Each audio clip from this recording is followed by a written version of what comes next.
y'all. This is Sparrow. Sparrow International here, traveling, doing her thing. Yes, fighting a good fight. Today I want to talk about healing. I want to talk about how people can truly heal. First of all, I think when we start with healing and within ourselves, we have to face the ugliness, the monster within ourselves. What are we capable of when we're at our worst? It allows you to recognize those who are capable of their worst and understanding your value. Gentlemen, I love you all. You're such beautiful creatures, but we need to stop stifling a woman's strength and respect it. I think what happens is the world and our society has made men feel so emasculated and out of control that they try to gain their masculinity through controlling a woman and the power she has to bring to the table. But I feel like this is what's stifling our power. I think if we accepted each other's roles as masculine energy and feminine energy, we would be that much more powerful together. As a strong, independent woman, you have to assert yourself, especially in a world where everyone's always trying to violate your boundaries. And I think that's where we've lost our respect and our love for each other as men and women in relationships. The law ties men's hands from being able to protect women from those boundaries being violated. And then women are feeling used by men because they want to have sex, but they don't want to bring something else to the table and definitely invest in that time. So how do we heal this rift? How do we come together and find a way where we can coexist and relationships can thrive and families can come of this and our laws can reflect this? I feel like if we focused our laws to change in a way where it protects emotional and mental health, you will see more of this.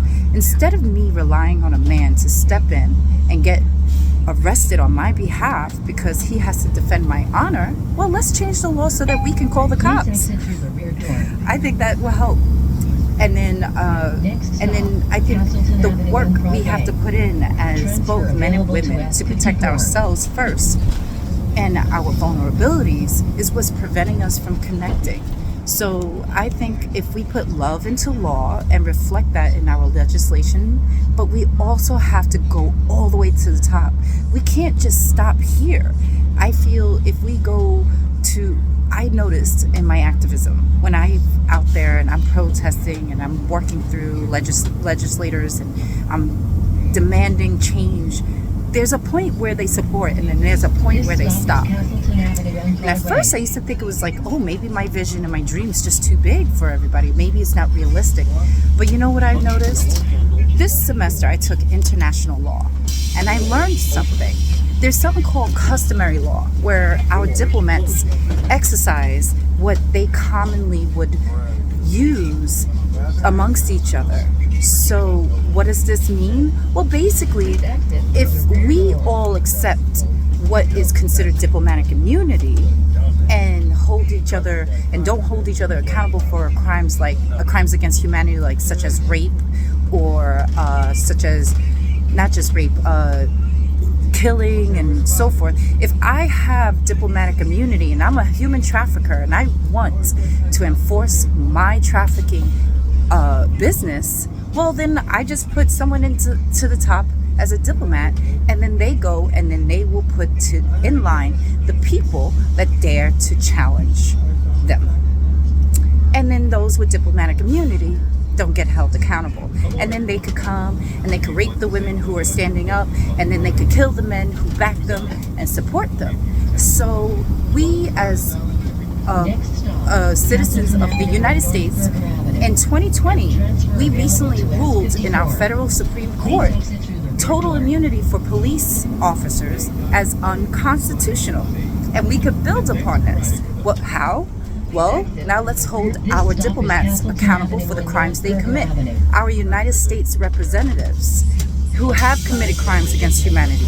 Let's make it customary law to no longer accept rape and killing as a form of diplomatic immunity. There should be accountability. If we exercise that as a superpower, United States, in our international law system, then the other countries will follow suit. And this is how we can cure human trafficking, especially out here in Staten Island. Staten Island's very big on it.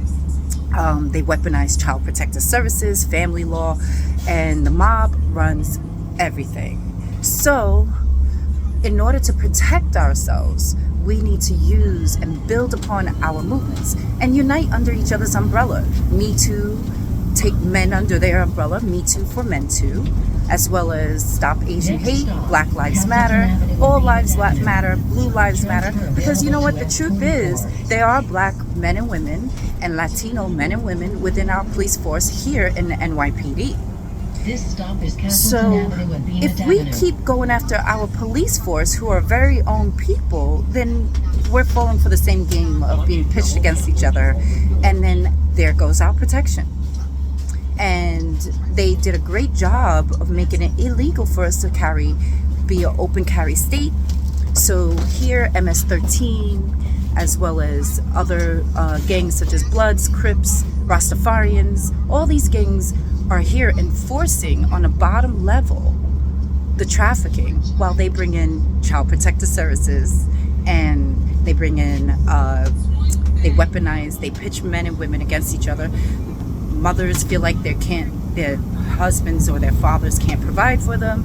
Fathers feel like the women don't support them, and then therefore we're fighting each other while they're plucking our children right from underneath us.